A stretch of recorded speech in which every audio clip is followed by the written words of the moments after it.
We are born of the stuff of stars and of stories, and I was fortunate enough to be born into a family where stories and storytelling were important.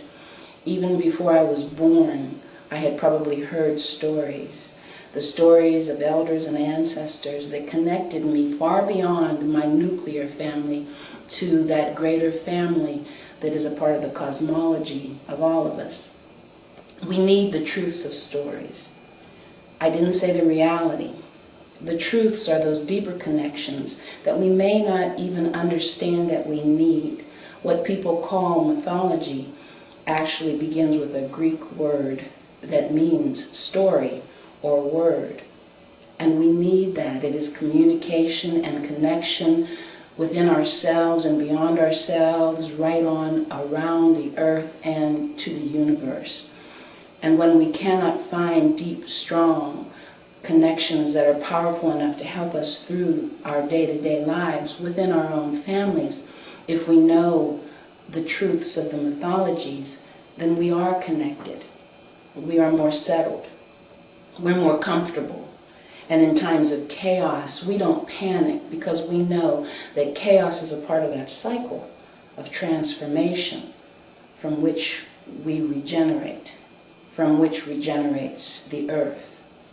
It's the old stories from the elders and the ancestors of the elders that give us the heart and spirit to keep us comfortable in times that are as trying as the ones through which we live now, which make us more comfortable with the ideas of change and with the ideas of going through the dark times so that we can once again regain the light. It's not a horrible thing, this chaos, the chasm into which we fall. It's just a part of life. And if we recognize that, then we don't fear it so much.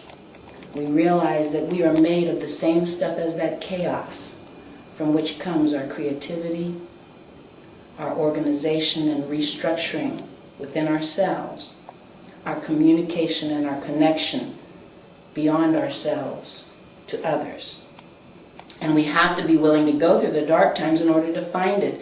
There's a little story, some call it a story of the Mullah, or the Nazredin Hoja, or Abu Nuwas, in which in the darkness he is under a lamplight, looking, and a friend comes along. He's on his hands and knees. The Mullah is trying to find something, and his friend says, "Perhaps I can help. What did you lose?" And the Mullah says, "The keys to my own front door." And so this friend, wanting to help, gets down on his hands and knees and searches underneath that lamplight and tries to figure out where could the keys be, for there is nothing there.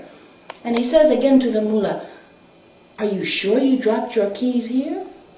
And the Mullah said, "No, I am certain that I dropped my keys over there in the darkness near my door."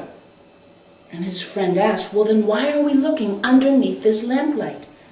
And the Mullah said, "Because here is the light, and I do not want to go into the darkness." You see, that's the problem with folks nowadays. Many people not connected to their own personal mythology and the greater cosmology of that are afraid to walk into the darkness to seek the keys to their own light.